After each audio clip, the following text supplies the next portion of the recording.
सारा कटौती पूजा पाठ में ही होता है। मैं आप सबसे निवेदन करूं, जितने भी आप लोग बैठे हुए हैं, ध्यान से एक बात सुनिएगा। आपने सुना होगा एक दोष होता है पितृदोष। पितृदोष जो आजकल ज्यादा लोगों की कुंडली में, जन्म कुंडली में पाया जाता है। पितृदोष क्यों होता है? बोले जब हम अपने पूर्वजों का ठीक से श्राद्ध कर्म नहीं करते, उनको जल ठीक से नहीं देते, ये सब नहीं करते, तो पितृदोष होता है। और पितृदोष अगर हुआ, आप कितना भी भगवान का पूजा कर लीजिए, पाठ कर लीजिए, अगर आपसे आपके पितर नाराज हैं तो किसी भी पूजा का फल मिलने वाला नहीं है। पितृदोष से होता क्या क्या है? जिनके घर में पितृदोष होता है उनके घर में पैसा कितना भी आए लेकिन टिकेगा नहीं। कितना भी पैसा है घर में, जैसे 10 लोग इकट्ठा होंगे कलह का माहौल बन जाएगा। जैसे लोग इकट्ठा होंगे कलह का माहौल बन जाएगा। बेटे बेटी की शादी होने में समस्या होती है, शादी हो जाए तो बच्चे होने में समस्या होती है, सास बहू में रोज खटपट होती है, समस्याएं नई नई जन्म लेती है। जैसे आपकी कमाई अगर 25,000 है, आप 25 लेके घर पे आएंगे, 30,000 का खर्चा आपके घर के सामने बना रहेगा। बच्चे पढ़ाई लिखाई करेंगे, 1 नंबर 2 नंबर से चूक जाएंगे। आप हमेशा बीमार रहेंगे, डॉक्टर के पास जाएंगे, अल्ट्रासाउंड कराएंगे, सीटी स्कैन कराएंगे, कुछ नहीं निकलेगा, लेकिन आपके ऊपर समस्या हमेशा बनी रहेगी। ये किस लिए है? पितृदोष। पितृदोष का निवारण कैसे होता है? 2 उपाय है। एक उपाय है त्रिपिंडी श्राद्ध करना, और दूसरा उपाय है भागवत कथा सुनना। दूसरा उपाय क्या है? श्रीमद् भागवत कथा को श्रवण करना। अब ये 2 उपाय हो गए। त्रिपिंडी श्राद्ध भी अगर आप करते हैं, अगर आपके पूर्वजों को बहुत दिन से जल नहीं दिया जा रहा है, पूजा पाठ ढंग से नहीं हो रहा है, उतना फायदा नहीं। लेकिन जब आप भागवत जी की कथा कराते हैं तो उसमें लिखा है कि जब धुंधकारी प्रेत बन जाता है, गोकर्ण जी उससे संवाद करते हैं, तो गोकर्ण जी धुंधकारी से कहते हैं कि भैया हमने आपके लिए गया में जाके श्राद्ध किया था, फिर भी आप प्रेत कैसे बन गए? तो धुंधकारी कहता है गया श्राद्धे सते नापी मुक्तिर्मेन भविष्यति। गया में 1-2 नहीं, अगर 100 श्राद्ध करोगे फिर भी मेरी मुक्ति होने वाली नहीं है। फिर क्या करें? बोले सूर्य भगवान से पूछा, तो सूर्य भगवान ने बताया श्रीमद् भागवतान मुक्ति सप्ताहम वाचनम कुरु। केवल और केवल श्रीमद् भागवत कथा ही ऐसी है जिसके द्वारा पितरों का मोक्ष कराया जा सकता है। प्रत्येक व्यक्ति को भागवत जी की कथा अपने यहाँ करवानी चाहिए, करवानी चाहिए अपने यहाँ। हम लोग शादी विवाह में लाखों खर्चा कर देते हैं, फैशन में लाखों खर्चा कर देते हैं, लेकिन जब बात पूजा पाठ की आती है तो हम अपना हाथ दबा लेते हैं। प्रत्येक व्यक्ति को, अच्छा मान लिया कोई कहे महाराज जी हम बहुत गरीब हैं, हम कैसे कराएं, हमारी तो क्षमता नहीं है कि हम भागवत कथा कराएं। तो भागवत कथा का मतलब ये नहीं है कि डीजे लगा लीजिए, साउंड लगा लीजिए, संगीतकार बिठा लीजिए, ऐसे नहीं करना। फिर बोले अपने घर में आप एक पंडित जी को बुलाइए, पंडित जी को बिठाइए, और पंडित जी के द्वारा 18 सहस्त्र श्लोक जो हैं उनका आप पारायण करवाइए, ये भी कथा होगी। और आप चाहते हैं तो छोटा सा मंच बनवाइए, छोटी सी व्यवस्था बनवाइए, समाज में भी चाहते कुछ हो तो बढ़िया कथा करवा लीजिए।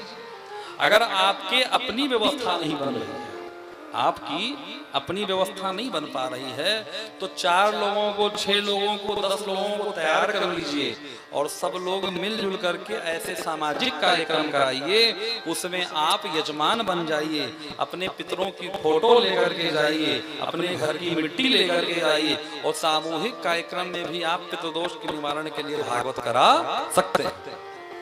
ऐसे भी आप करा सकते हैं, लेकिन कराना चाहिए सबको। और एक बात, अब आप कहिए कि नहीं सामूहिक, तो जानते हैं जो मध्यम वर्गीय व्यक्ति है ना, उसके पास ले दे के केवल एक बात होती है। हम लोगों के पास क्या होती है जानते हैं? वो आदमी इज्जत को बहुत डरता है। लोग क्या कहेंगे, सबसे मिलके कर लिए, नातेदार क्या कहेंगे, रिश्तेदार क्या कहेंगे।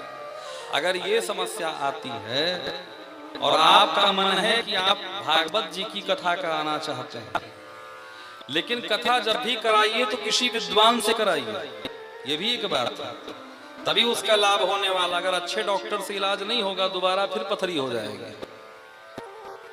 किसी विद्वान से कराइए और विद्वान को बुला करके, विद्वान से मुहूर्त पूछवा करके, दिखवा करके अपने घर पे करवाइए। अगर नहीं कर सकते, धन आपके पास ज्यादा नहीं है, व्यवस्था आपके पास ज्यादा नहीं है, तो ऐसे योग्य विद्वानों से संपर्क करिए जो आपके यहाँ कथा कर दें। बहुत सारे ऐसे विद्वान हैं जो साल में 4 कथा 5 कथा निःशुल्क करते हैं। आपकी जितनी हैसियत है, जितनी आपकी क्षमता है, आप उनको बताइए और उनसे कथा करवा लीजिए। जो अच्छे विद्वान हैं वो आपको मिल जाएंगे, आप उनसे कथा करवा लीजिए। आप सभी लोग बैठे हैं, आप सभी में जैसे किसी को कथा करानी हो, और अगर कथा करानी हो, धन बल से आप मजबूत नहीं हैं, तो आप अमित भैया से संपर्क कर सकते हैं, ये कोई ना कोई खोज के दे देंगे। आज कह रहे थे हमसे कि महाराज जी ऐसी टर्म्स कंडीशन हो, क्या किया जाए भाई, कराया जाए सबको। हमने कहा बिल्कुल, अगर ऐसा हो तो हो सकता है, क्योंकि धर्म कार्य में, भगवत कार्य में धन आड़े नहीं आना चाहिए, कथा करानी चाहिए। आप मन बना के तो देखिए, आप मन बना करके देखिए, क्योंकि जैसे आप मन बनाएंगे पहले आपके मन में यही आएगा, खर्चा कितना लगेगा।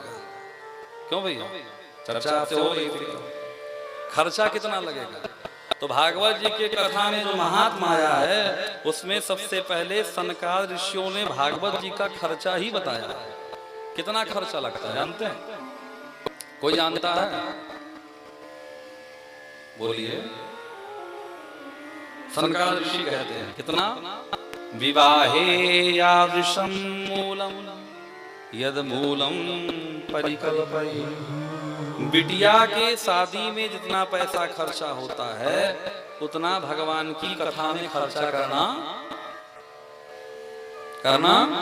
चाहिए। अब बिटिया की शादी कितने में हो जाएगी, कोई बताएगा एस्टीमेट? बिटिया की शादी तो 501 रुपए में भी हो जाएगी, मंदिर में जाके फेरा कराना।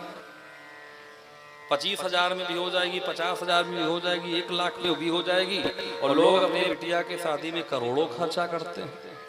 ये कहने का तात्पर्य क्या है?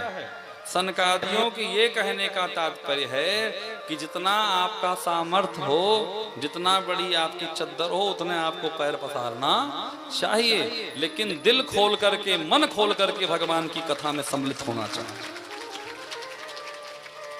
हम लोग भी साल में 4 से 5 कथा निःशुल्क करते हैं। अगर कोई ऐसा व्यक्ति हो जिससे कथा करवानी हो तो वो भी संपर्क कर सकता है, जिसकी पैसे की बिना न कथा हो पा रही। लेकिन कराना सबको चाहिए। आप सनातन धर्मी हैं, अगर आप देखेंगे कितनी बड़ी से बड़ी बाधा हो, अगर भागवत जी की कथा आप कराते हैं तो वो सारी बाधा समाप्त हो जाती है। फिर डॉक्टर के यहाँ आपको लाइन नहीं लगाना पड़ेगा, तांत्रिक ओझा सोखा के यहाँ आपको नहीं घूमना पड़ेगा।